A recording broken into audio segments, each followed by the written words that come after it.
my sincere pleasure to have Pushpam Kumar here on today's episode of Dialogues for the Common Good. Pushpam Kumar is Senior Economic Advisor for the United Nations Environment Program. Good afternoon, Pushpam. How are you doing? Thank you very much, and very happy to be here in this episode, Ingmar. Pleasure. I'm really honored that you could find the time to be here. Our objective today is that we will talk about the role of the United Nations, and in particular, the United Nations Environmental Program for the conservation of biodiversity and ecosystem services. But before we start, I would really like to briefly introduce Pushpam to our listeners. Pushpam Kumar is Senior Economic Advisor for the UNEP. He has worked for quite a few years now at the UNEP program, for example, as the Chief of the Ecosystem Services Economics Unit, or as the Coordinator of the Biodiversity and Ecosystem Services branch. So Pushpam's main expertise is in applying economics to issues of biodiversity and ecosystem services. Pushpam has a PhD in environmental economics and also holds the position of honorary research scientist at the Earth Institute of Columbia University in New York, and is an extraordinary professor at the University of Pretoria. He has published in peer-reviewed journals such as Science, Ecological Economics, and written several books.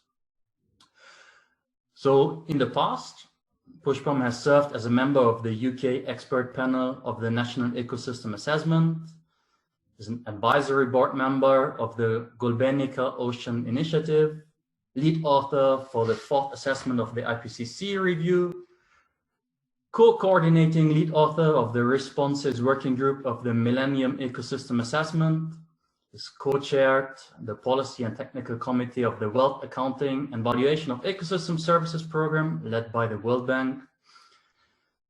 I mean, this is fascinating what you have done, Pushpam. So, and I would say most environmental economists, they will know you for your really groundbreaking work on inclusive wealth. So this was a real game changer, I would say, and really helped us to gain valuable insights in whether or not countries are running down their natural resources in order to increase economic growth. And one of your conclusions there, unfortunately, was that many countries are depleting the ecosystems for just that purpose. Now, this was a lengthy introduction. Did I miss anything? No, you said more than what it was necessary. So thanks for your very generous and kind words. Yes, I'm with UNEP, and I do all those things which you mentioned, but I also, providing technical support on the green recovery in the post-pandemic era and how we can link the nature and human development. So yes, I think you have said everything. So thanks very much. I'm very happy to be in this episode once again.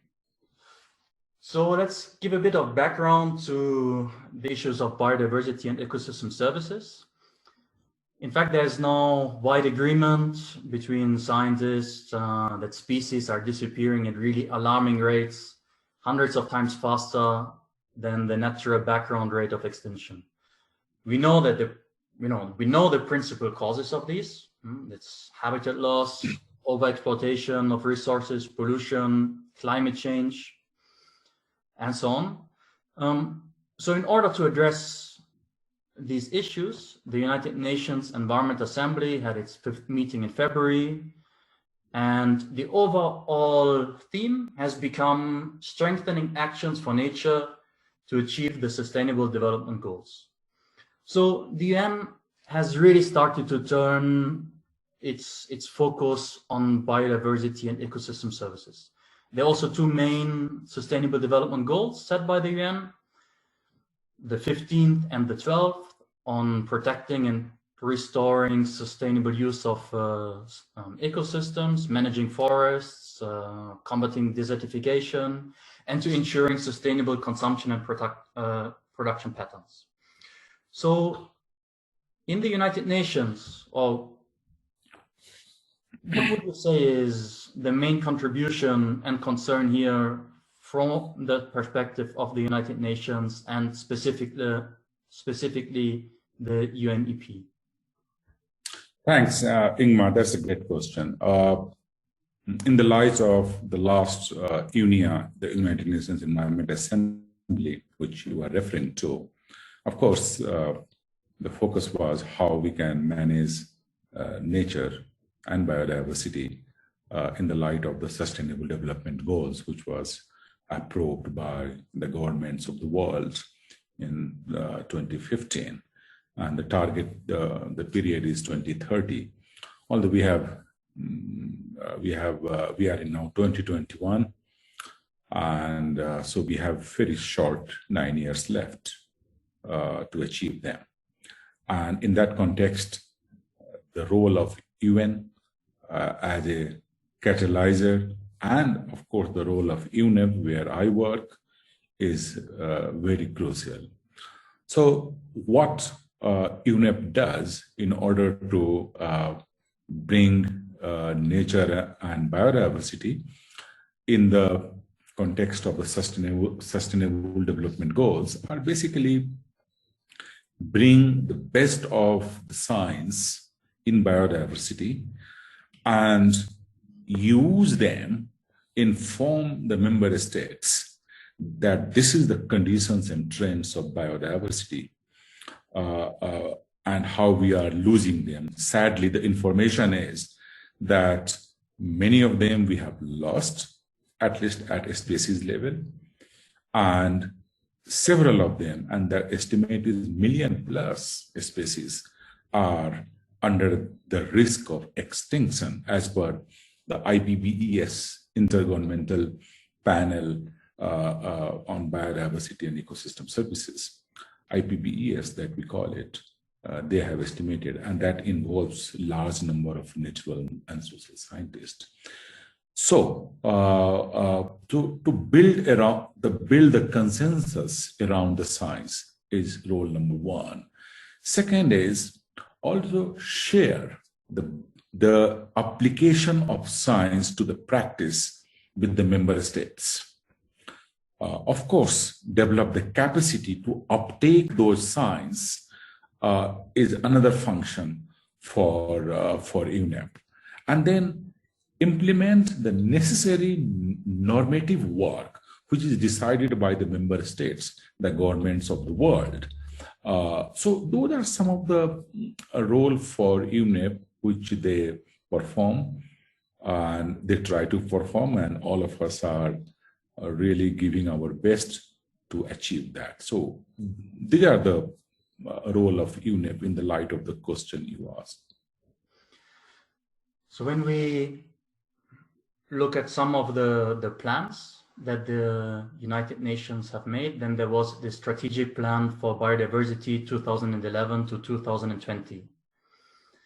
And that, for example, also contained the Aichi biodiversity targets. What progress has been made? Yes, that was from 2011 to 2020. The Aichi targets, which has Aichi is a Japanese name, and it means kind of, glimpses of hope. That is the Japanese meaning of Aichi. And although it is history, but we could not make the progress, the kind of progress which was envisioned in 2011. I mean, just to give you the concrete informations, Aichi target had 20 targets, how much area in marine, in the land-based, how much to protect, what are the species level we have to achieve, all those kind of information. I'm not going into those details, but we had 20 targets, and that can be translated into 60 elements. And just to give you the quantified information for the audience, that 7 elements under those targets were really achieved. 7. 13 made a good progress. On 38, we failed. And there was lack of clarity on 2, or at least the accomplishment for those 2 elements are still unknown. And that tells us something important, that the IG targets needed much more clarity in terms of science, which was not available, at least for the governments, or at least at the level at which the decisions are taken. And it is not surprising that the member states, many of the governments, had difficulty in understanding what actions they have to undertake in order to achieve those targets. And the result is in front of us. And that is not very encouraging. I mean, there were a lot of good discussion, or at least awareness was raised. Some of the results, like access and benefit sharing of the conservation, to some extent has been achieved.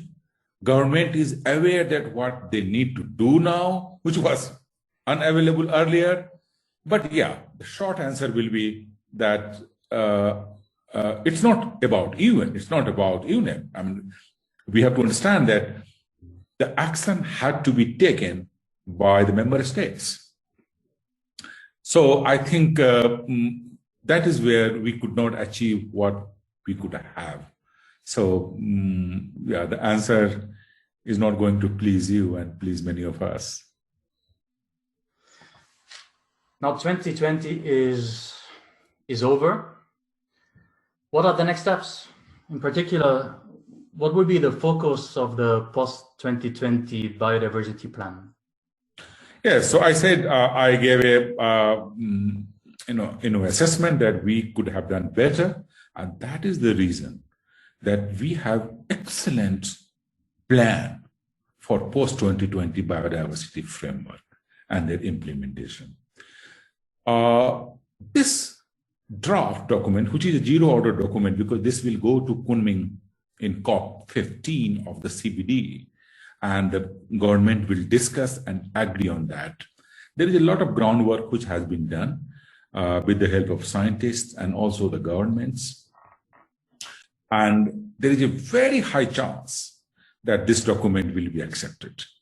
Now, very briefly, this document is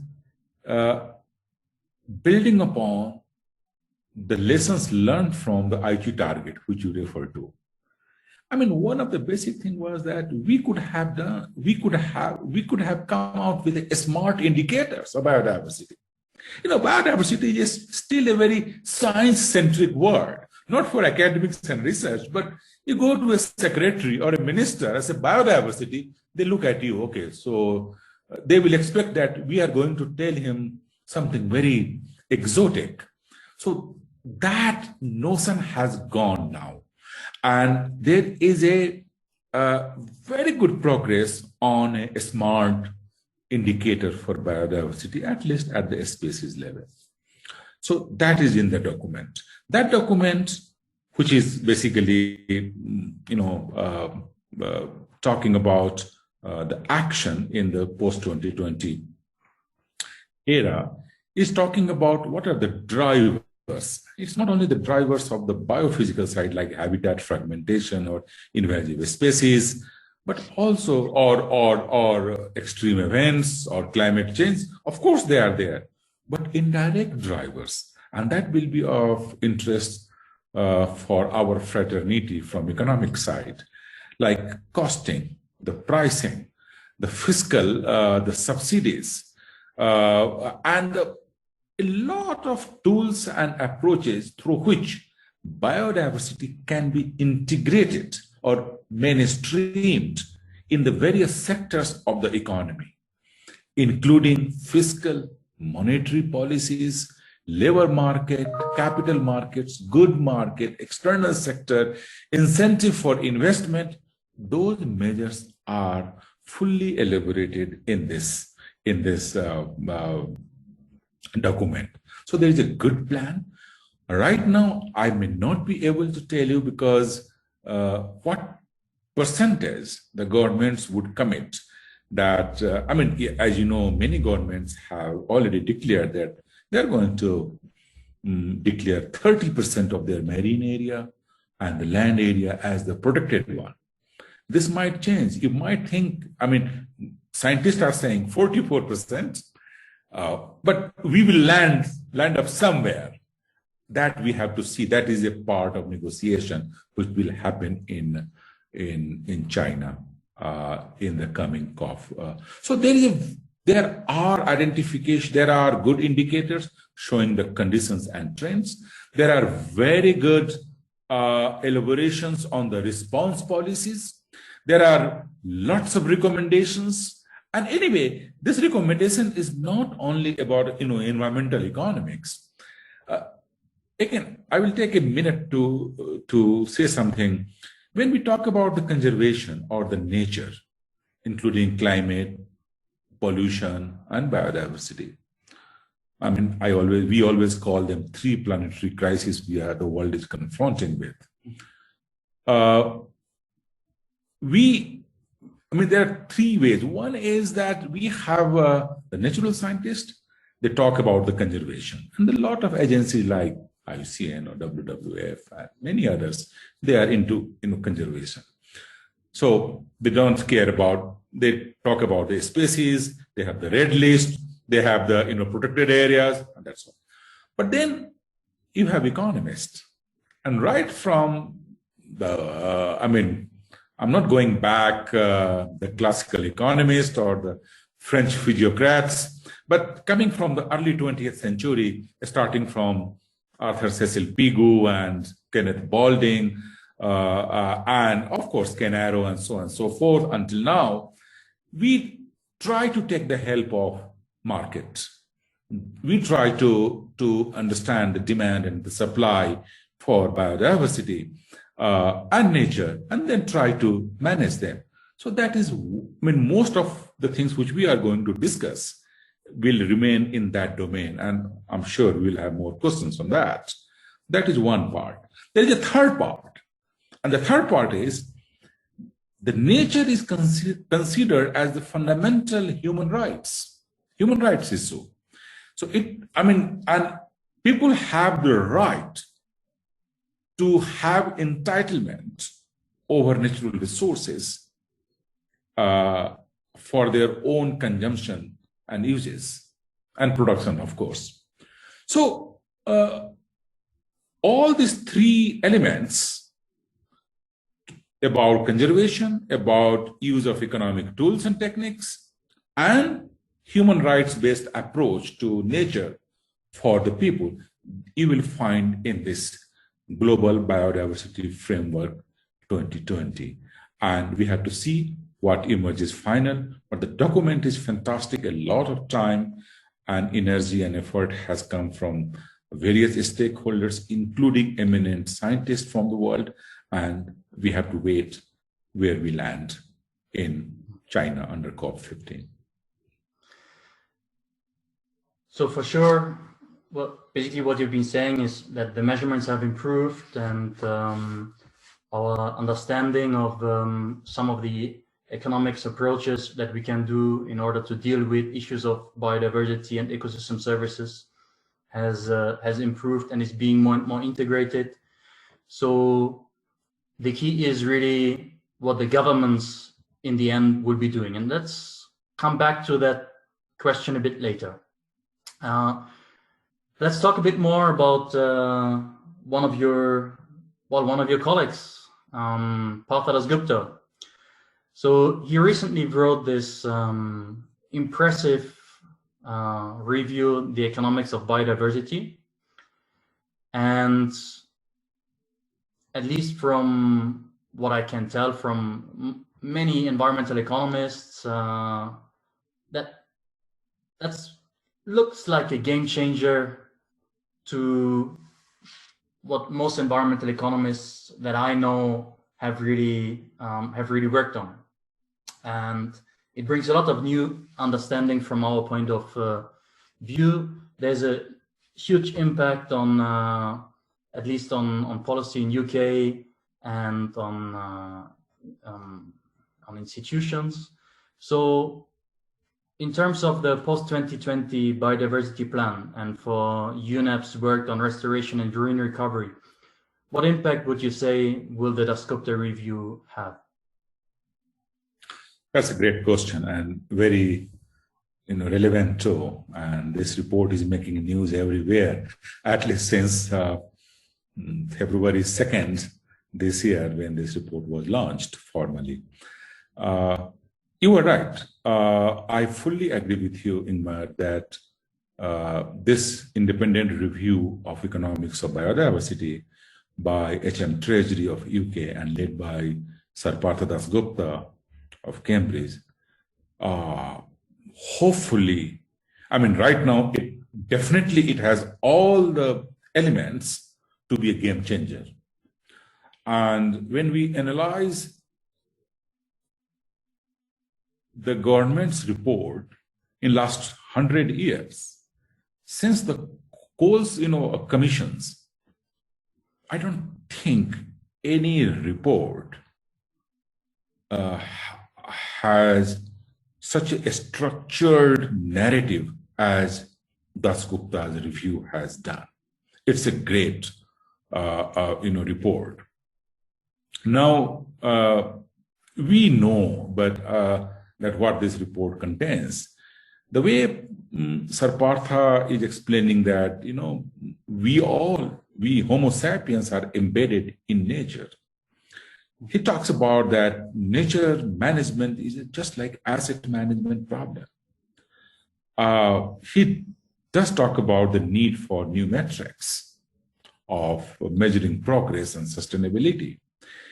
He, of course, gives toolkit to measure natural capital. He is talking about pricing of biodiversity. He is talking about rethinking social norms.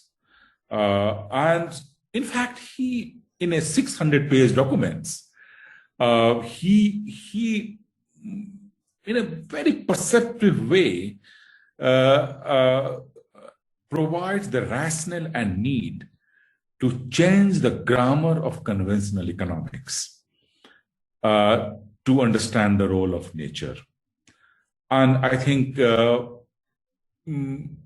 especially for biodiversity, the way he is providing the framework that this should be treated like portfolio choice theory, it's great. It should have traction with the financial institutions, national banks, finance ministries, the treasury, all over the world. Not only, in fact, I have been participating in many of the seminars and webinars from the South, from Sub-Saharan Africa, Amazonia, South Asia, and governments, not from the forest ministry, not from the biodiversity or climate change ministry, but finance ministry, talking that how we can translate these recommendations into actions to conserve biodiversity in our own, or at least the finance people should also understand that what is at stake.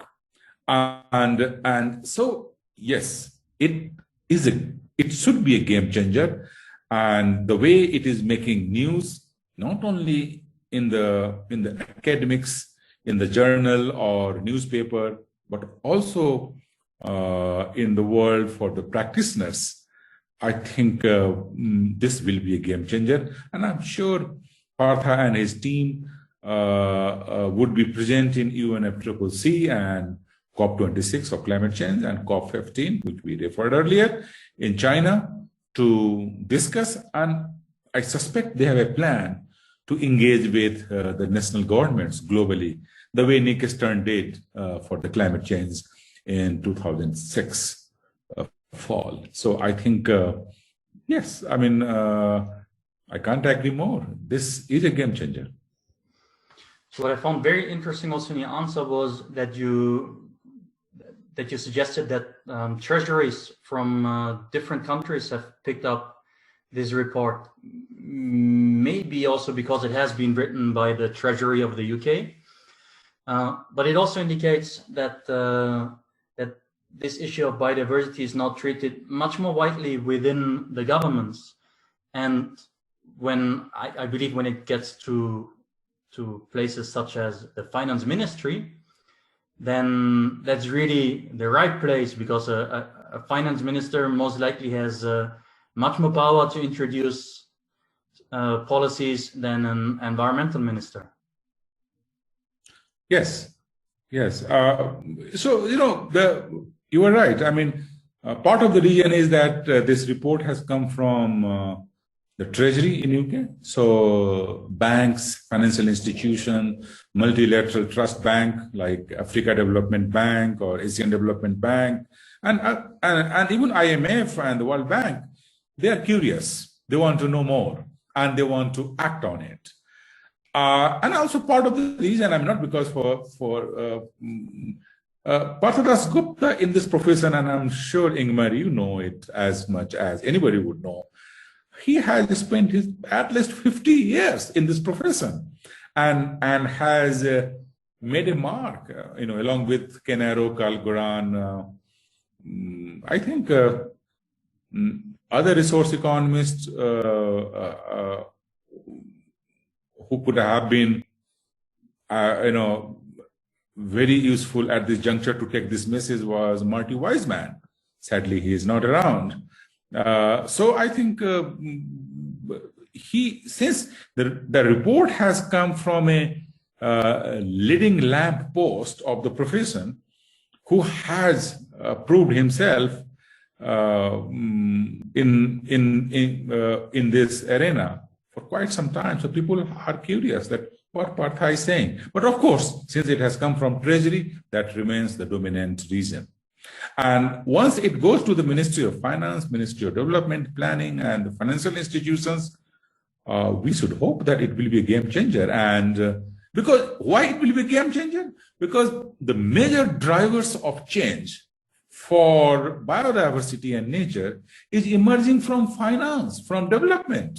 The way we are using, the way we are developing our city, the way we are using energy, the way we are using our forest land, the way we are using surface and groundwater, and since they pump investment, they inject investment in the economy and create changes. So it is important for them to know how their actions, not only actions, but also lending, the bank rate, for example, or many other measures of monetary policies are going to impact nature and biodiversity. So in that sense, it will be a game changer, indeed.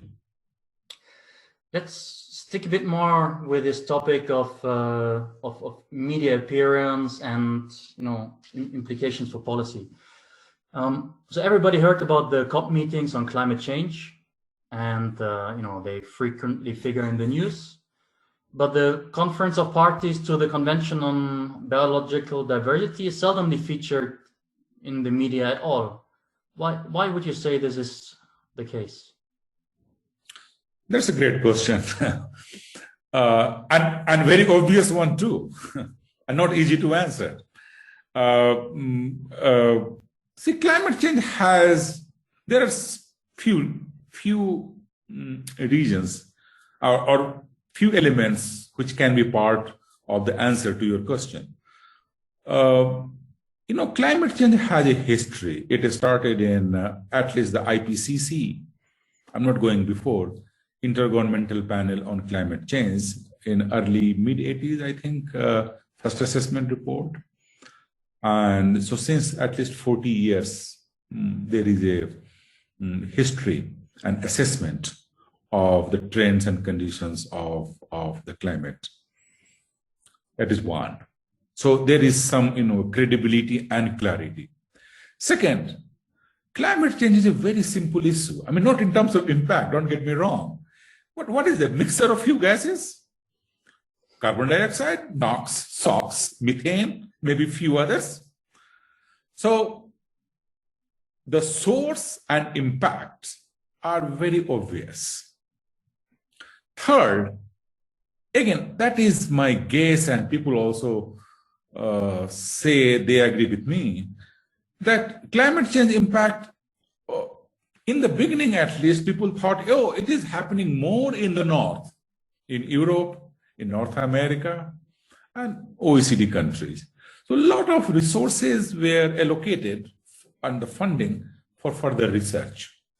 And people who have better voices or more potent voices in the international forum, in the journal, in NGOs, they started talking about it.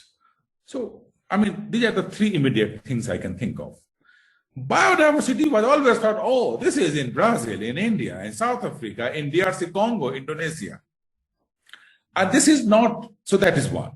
Second, biodiversity is not as simple as climate change. What is biodiversity? Starting from DNA to biomes level. They changes much more capriciously than an economist or planners can think of. They can change on a fraction of seconds at a DNA level to the million of years. There is a huge problem with measurement, unit, scale, their modus operandi, or at least many of the happenings in biodiversity are not easily amenable to economic analysis or financial analysis, and contrary to the climate change issues. And these are some of the issues, but there is a change. I don't think I'm in agreement with you that biodiversity is not getting attention. Maybe not like climate change, but it is getting attention. I think the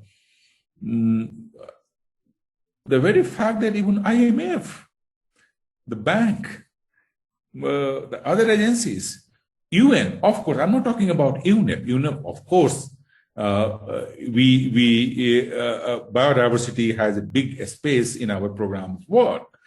But in the UN system in New York, biodiversity and nature is a kind of now cornerstone for all the program of work. So it is picking up. You are right, it is not like climate change, but it is picking up for the obvious reason. The kind of evidence, and you know, there is some element of kind of contrast that biodiversity directly impacts the people, their material conditions, especially in the South. But until very recently, people thought biodiversity means the green space in the cities area, at least now in the North. So that is changing. And we understand that, especially after this pandemic, who can undermine the importance of biodiversity? All these zoonotic diseases, habitat fragmentations, illegal trade of wildlife, the tradings have caused this transmission of unwanted pathogens from animals to humans. And of course, climate change is one of the drivers, but this cannot be undermined anymore now. And I'm sure in COP15, there will be a big discussion on how to avoid future pandemics. In fact, this has been happening. Ingmar, you see the SARS, Ebola, MERS, Zika, it has been happening, but we have not been paying attention. And scientists have been warning us, the way we are using biodiversity, it might cause this transmission of virus from animals to humans. And today we are spending $14 trillion on the recovery. This is nothing but the kind of costs we have to bear as a result of destruction of habitat and biodiversity. And certainly, this also points us the dysfunctional relationship between man and nature. So, yes, in popular media, maybe it is not getting attention. I mean, it is there, not as much as climate, I'm sure, you are right, but it is coming up in a big way. And there is no other way to think about our development paradigm but to think about nature and biodiversity. Yeah, people are talking nature positive economy now. So yes. So let's say, okay, the world is waking up to the problems associated with the biodiversity loss and the ecosystem services and the Dasgupta review and your work at the UNEP and on inclusive wealth. All this has basically helped to wake up politicians and researchers on these problems. Initially, you said, well, we have made much improvements in terms of indicators. And on the policy side, you suggested that it's not yet entirely clear what is going on. So how serious governments take biodiversity itself, and that would be decided in China. But maybe you can give us already an indication. So the UNEP helped to basically establish and to coordinate the national biodiversity strategies and action plans. And as far as I can tell, they are a bit like the nationally determined contributions towards emission reductions, where basically governments say, okay, this is what I'm going to do in order to reduce emissions or in order to improve biodiversity or ecosystem services. And they have a certain plan where they say during the next 10 years, I would like to achieve this. But tell me, I know you're talking from an official position, but maybe, you know, just between you and me right now and the listeners, how serious do the governments take these plans? No, thanks very much. I will be very frank and transparent with you. I mean, what I'm saying is also kind of the fact. See, the engagement with the government is directly, of course, done through our the Environment Assembly, but CBD, Conventions on Biological Diversity, CBD, has a action plan which they implement, and government who have ratified the conventions, it is obligatory for them to report that what they have done in order to implement those targets.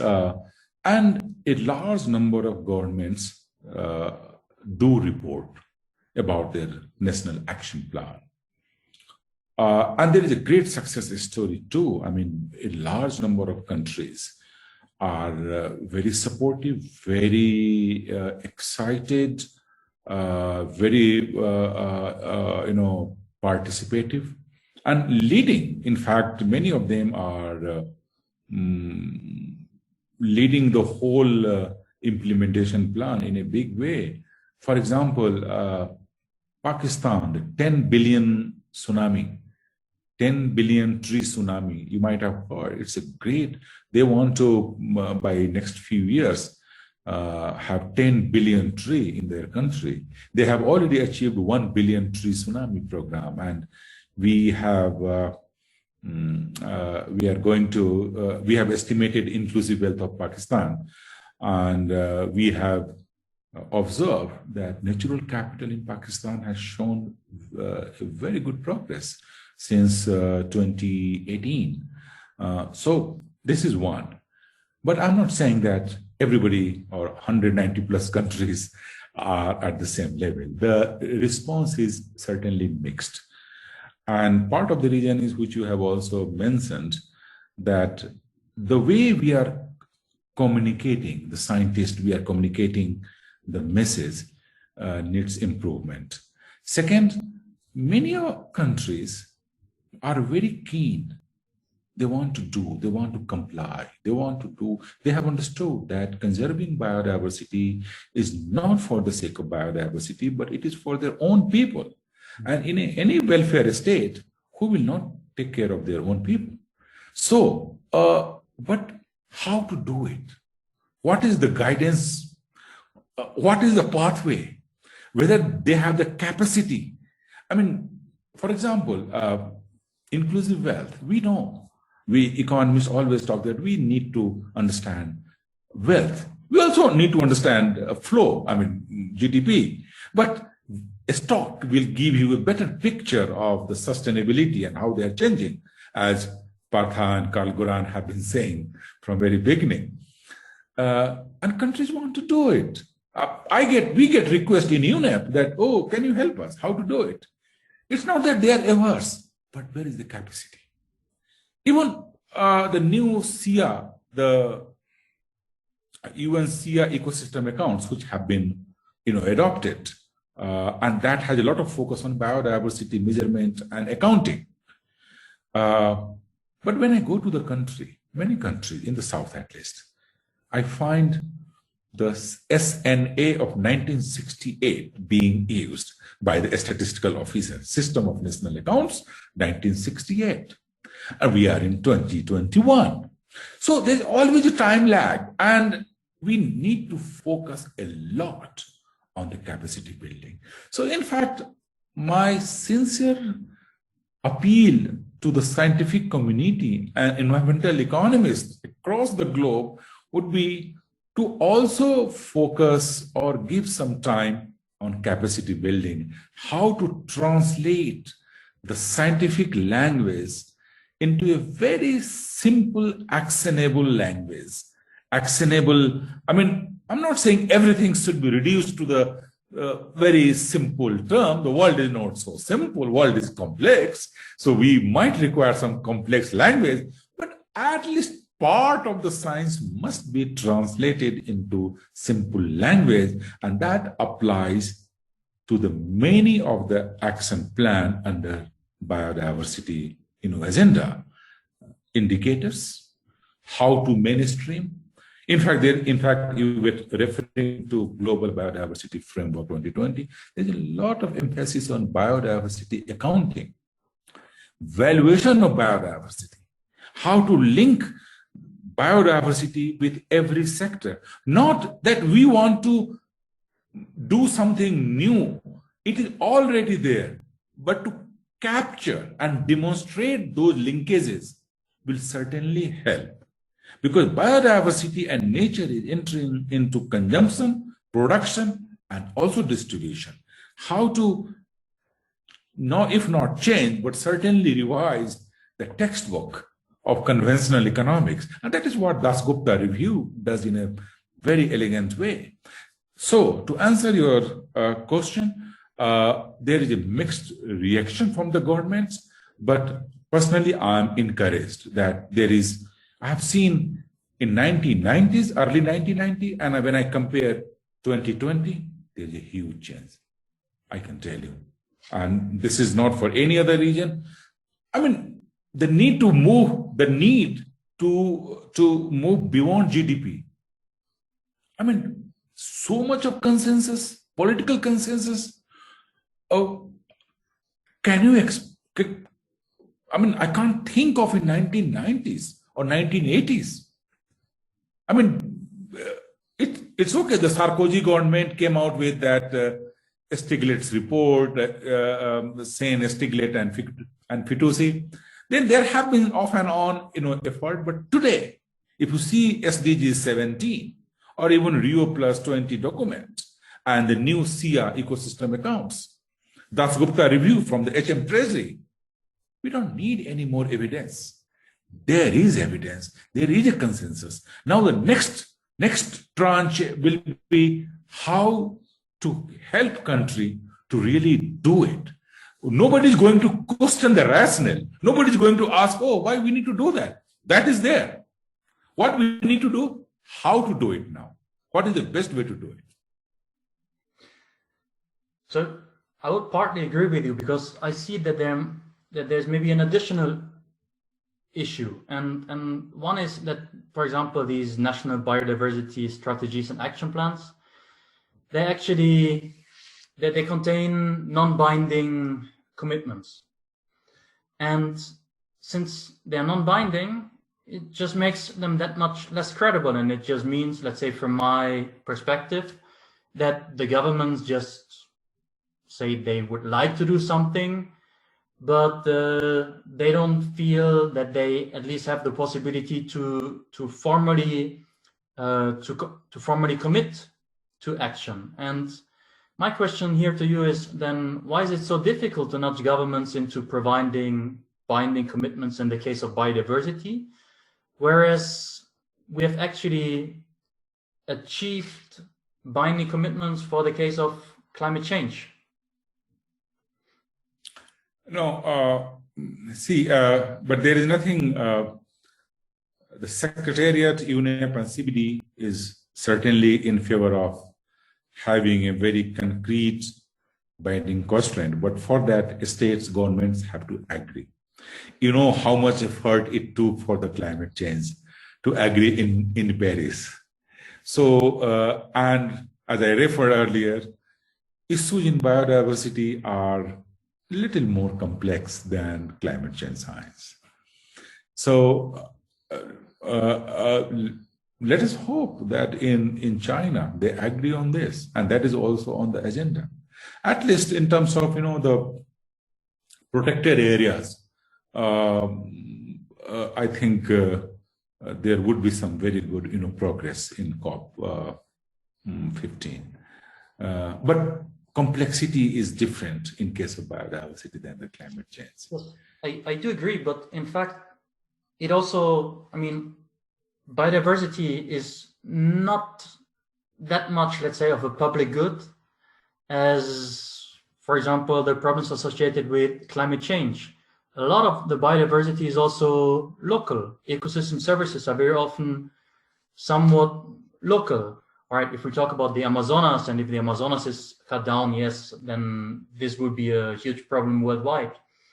But let's say if in Africa, some more region has a larger degree of desertification, this will have no impact in the US or in Europe.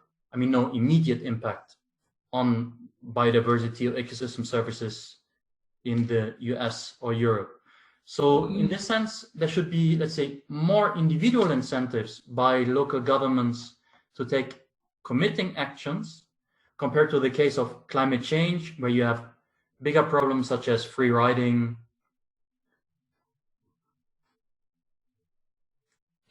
No, you are right.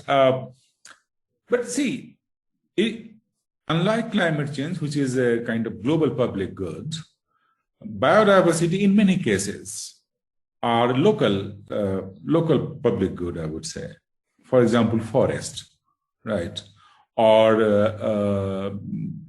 if it is in certain nautical miles, maybe the coral reef, for example, or wetlands, they are localized between the national boundary.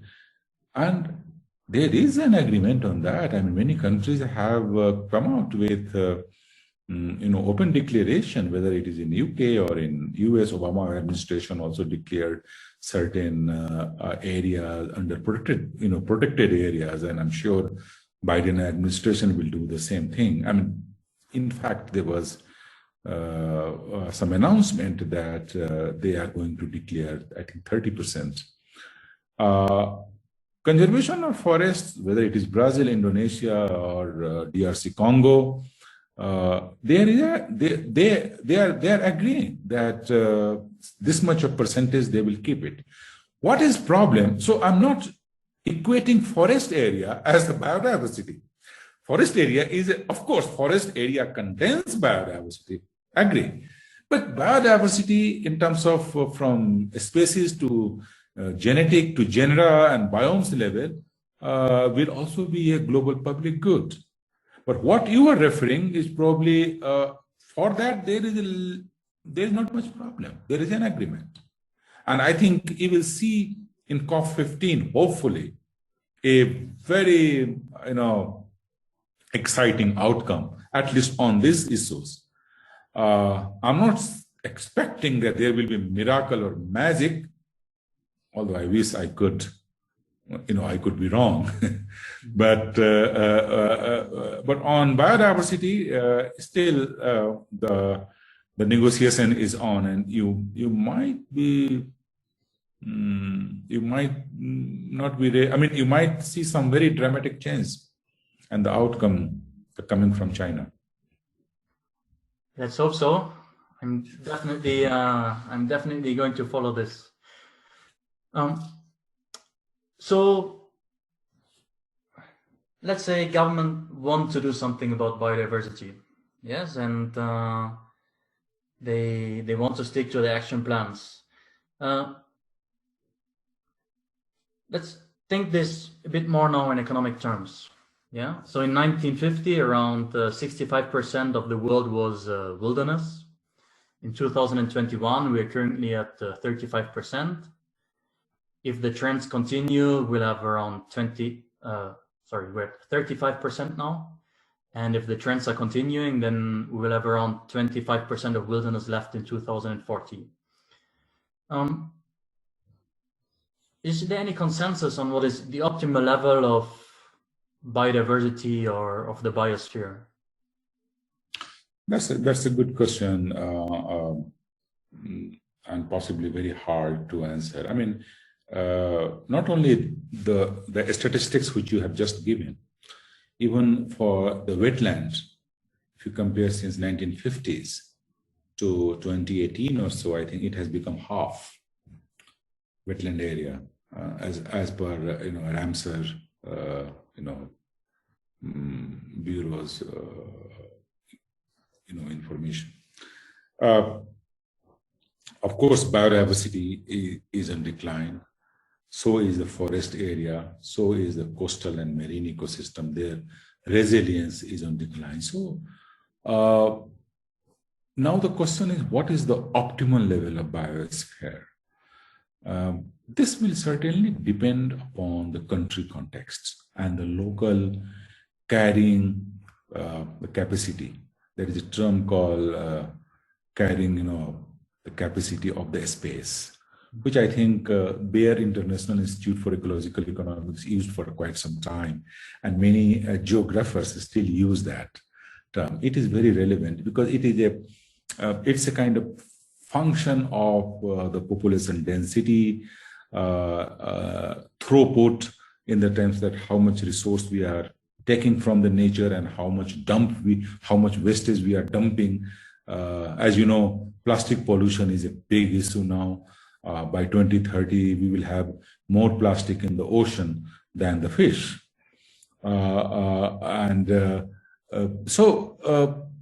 It will, if not by country, certainly by geographical reason, I think this has to be estimated.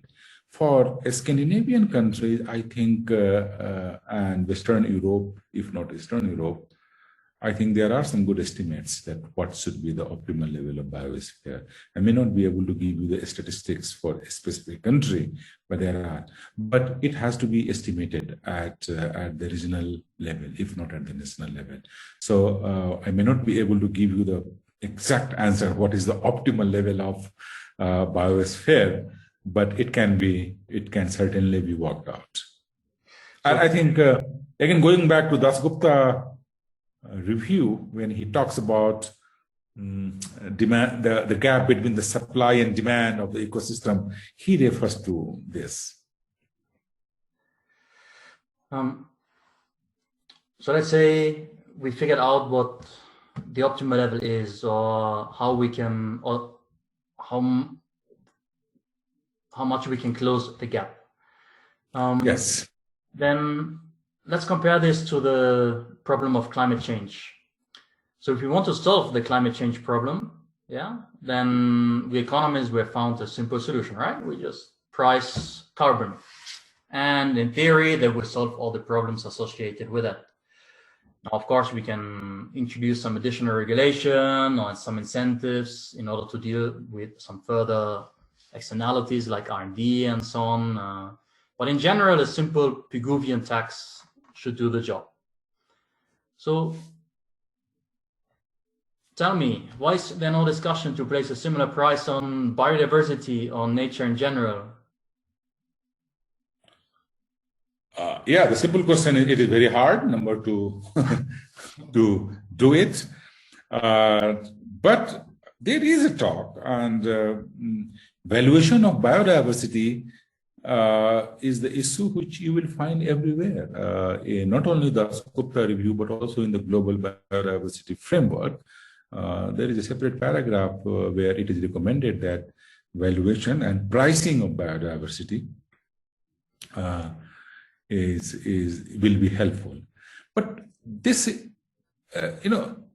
we have a package from economic science to apply to find a good solution. And first of all, we have to have a good measurement and metrics. And that's why like you have a business has a balance sheet, we must have a national balance sheet in terms of inclusive wealth. Produced capital, human capital, and natural capital. And people can add on if they want. I understand many of our friends, they are also talking about social capital. No harm, do it. I mean, if the accounting price or shadow price is not able to capture some of the nuances of the market, then maybe you can have a separate category of social capital. People are talking also about cultural capital. Anyway, let's not go into that. But the idea is, let's have a comprehensive, inclusive measurement of the wealth. And that, if that mandate is accepted, which is gaining the coin rather, nowadays amongst the government, I think valuation of biodiversity will become mandatory. And then, of course, how do you aggregation? You have to do the pricing. And then for that, pricing will be necessary. Maybe market may not be the best institution to bank on, because biodiversity is very, very different species to say. I mean, you are dealing with life forms. I mean, I tell you and to our listeners, we go to various groups and stakeholders, and the kind of question we are bombarded with, ethical questions, limitations of market, the pitfalls of the market-friendly tools like valuation, market-based instruments, pricing, all those transferable development right, biodiversity offset, wetland banking. They are under question. So they are questioned, and they are under question for right reason and sometimes for the wrong reason. So just putting a dollar value on the biodiversity has to be done with a lot of caveats and caution. Third thing, which I would say that even if we are able to do a partial valuation, which is in a static framework, not in a general equilibrium framework. Many of my macroeconomist friends, they say the way we are doing valuation of natural capital is not very credible. And I see their point. I mean, things are changing. So we should have a maybe dynamic CG kind of things where we have a good proxy for biodiversity, and then you can see how the final demand changes, and then how it perturbs the other sectors and their value. That will be a better way to go rather than sectoral, static, partial valuation. Many of the questions are also coming because the way we do valuation. So that is one part. But even with partial valuation, integration with different sectors should be done. And for biodiversity, it's besides valuation, certainly it should enter into the cost-benefit analysis of the projects and policies. I mean, so far, we have seen some extended cost-benefit where people are talking about changing the cost side or benefit side and the value. And also, you have seen the Green Book in UK, they are asking us to change the ledger and the file, the way we are doing valuation of natural capital, but a lot more needs to be done there in order to integrate biodiversity at the project level.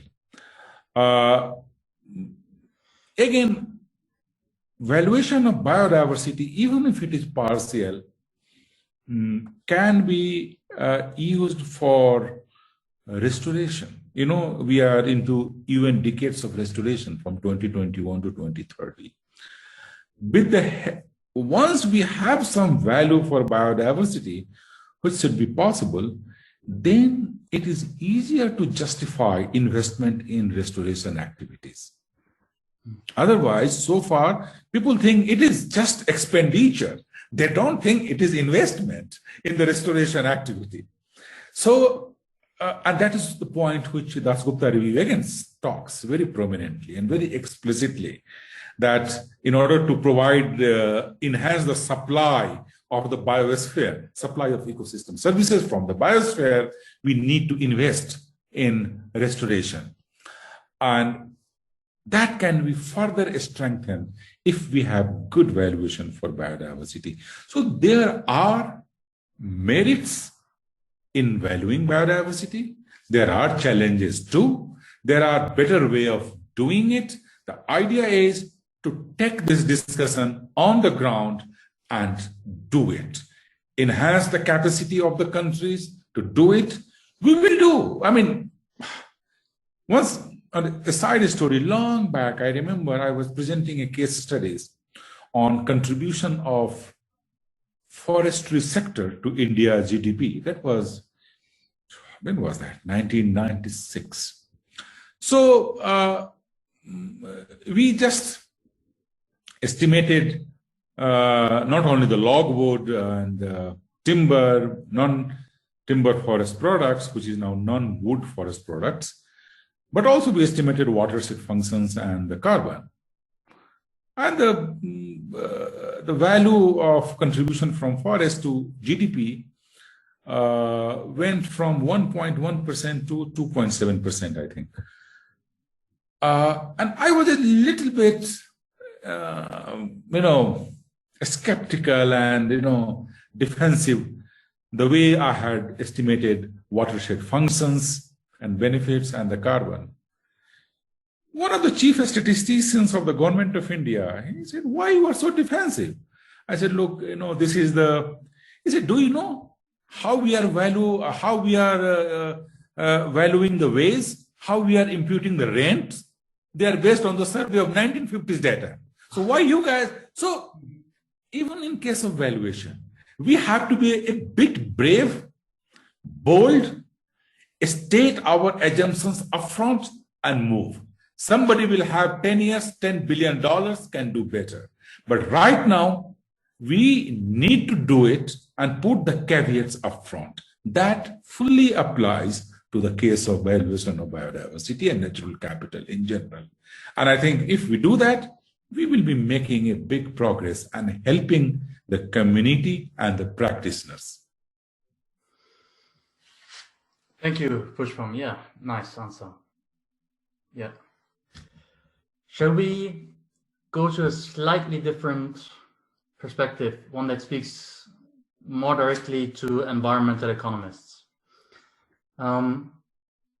So there are many conventions, different bodies, action plans within the UNEP. And let's say an environmental economist really wants to work on the interlinkages between UNEP's plans and biodiversity. What would be the best starting point? So, again, a few backgrounds. In my humble opinion, there has never been a better time for the environmental and resource economist as it is now. Point number one. If you see the IPCC assessments, in first IPCC assessment in 80s, there were one or two economists in the entire 1,000 or 800 plus scientists. And it has grown. If you see the sixth assessment, the latest last year, I think. Yeah, it is in hundreds. Similarly for IPBES, similarly for other assessments. So, and all the official negotiated documents, whether it is on statistics, whether it is on the indicators of SDG, the targets, and even Paris Agreement, there is a lot for the environmental economist. Now, let us come to a specific question on biodiversity. I think, as I said, the entry point is to go for correcting the compass of the progress and well-being. And that is where the wealth measurement, wealth estimates, I think a lot more needs to be done. In fact, when we do, with the help of lots of other economists, estimation of produced capital, human capital, and natural capital, now I find that human capital, the way we are measuring, needs a huge improvement. Just life expectancy and education is not the essential. I mean, they are the elements of human capital. What about mental health, for example? Are we estimating how much? I mean, mental health, I mean, as the Secretary General all the time says, Mr. Antonio Guterres of the UN, that there's no health without mental health. And especially in the post-pandemic and during this pandemic, huge suffering of human capital due to anxiety, depression, and various types of disorders. Are we estimating? Where are the estimates? No, we need to do that.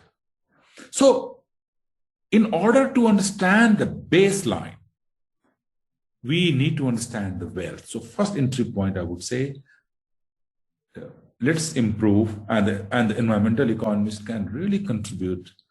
And I mean, for them right now, working in this area, it's just like fishing in a virgin lake. They must spend, there's a huge return. Secondly, I mean, I know I could have chosen the answer like, oh, let's go through the theory of externalities and market failure and market-based instruments, price versus quantity-based. I'm choosing not to enter through that route. That is important too. I'm not saying that they are not important, but the indicators. Second is full effort on integrating. Let us make the narrative that production and consumption of the economic system should be linked with the nature. That has not happened fully. And, it is not some wish list of green guys. No. It has huge economic rationale. Otherwise, we will have another pandemic very soon. I'm sorry to say this. And that is what Dasgupta Review talks. So, integration, mainstreaming of nature, climate, and pollution into our economic system through consumption and production. And of course, a lot of effort has to go on valuations. I can give you another example to understand it better in a minute. We were trying to estimate, we were trying to create a database under DEEP, the Economics of Ecosystems and Biodiversity, which was as a result of the G8 plus 5 ministers in the post-dam. It came, we thought, so we had ecosystem services and their values. So we started getting all those data from the primary sources. And we thought we don't need to do valuation because, ERE or GEM or land economics and occasional ecological economics, they are full of such studies. We were surprised. There are not many studies. What is happening? So some guy is doing, okay, this is the value of forest per hectare. Okay, then I said, okay, how he did? Okay, he took the coefficients from a Chinese journal. From the Chinese journal, he used the coefficient used by some economist, I won't name it here. Okay, that economist took that value from ICRAF, some institution. And then I found that, everybody is borrowing one and there's not much, primary studies. So we have to generate primary evidence. Otherwise, we will not be serving the profession. And I think we won't have a chance to succeed. So changing the basic metrics of sustainability, that is one. Lot of efforts should be on mainstreaming, bringing nature closer to fiscal, monetary, and trade policies. Third, to support the earlier two, a lot of what has to go on valuations. And valuation in a socially credible way. I mean, of course, the foundation has to be economic theory, but in a way that it should not remain just a statistical jugglery, which is understood by 3-4 people, and then, I mean, that is fine, but then you may not be able to help as much as you want to the policymakers. I'm not sure whether I answered your question. You did. And I do hope that that environmental economists will start to pick up much more on this. So this sounds like a lot of work needs to be done. Allow me one final question. We're nearing our time schedule. Pushpam, if it may be a bit more personal, what are your objectives next at the UNEP for the coming future, and what are your hopes? No, thanks. I mean, see, there is no personal goal and ambition here while we are serving in the UN Secretariat. So my goal is aligned with UNEP's goal. And UNEP has a fascinating and at the same time very daunting goal to bring nature closer to society and economy. And economics has a big role to play there. So to answer your specific questions, first, I really want that some of the basic environmental economics theory, whether it is valuation, whether it is accounting, whether it is mainstreaming, is really used on the ground, and especially in the South, I would say. I mean, I see sadly a bit difference in the level, and which is expected also. I mean, in Europe, the application of a standard theory is in a slightly better stage than in the South. So that is really, if I can, for example, if I see that at least 20 countries in next 5 years, they are using inclusive wealth as a measures of progress and sustainability, I would feel happy about it, that at least 20 countries are, producing their balance sheet. I'm not saying this will answer or this will solve all the crises, but certainly you are moving in the right direction. At a micro level, I think a lot more work needs to be done, and that is where I see myself, investing time, which nicely aligns with program of work. We call it a medium-term strategy of UNEP. How to bring human health aspects to the environmental issues. So, recently we have done some work with some of the scientists and some economists, like Maureen Cropper was working with us on that, how much human capital is being lost as a result of air pollution in India, in Ghana, in Rwanda, in Ethiopia, and also in China.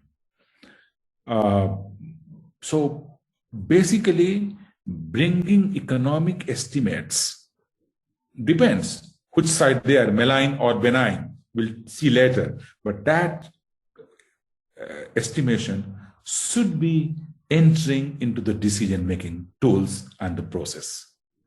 When the country allocates resources on health, they should think that it is nicely, this allocation should also go to control of air pollution.